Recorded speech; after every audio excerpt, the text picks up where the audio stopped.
शुभं कुरु त्वं कल्याणम् आरोग्यं धनसम्पदः।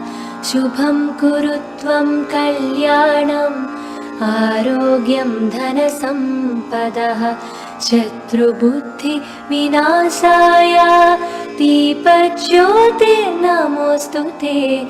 दीपज्योतिर्नमोऽस्तु ते। दीपज्योतिर्परब्रह्म दीपज्योतिर्जनार्दनः। दीपज्योतिर्परब्रह्म दीपज्योतिर्जनार्दनः। दीपो हरतु मे पापं सन्ध्यादीपनमोऽस्तु ते। शुभं कुरु त्वं कल्याणम् आरोग्यं धनसम्पदः। शुभं कुरु त्वं कल्याणम् आरोग्यं धनसम्पदः।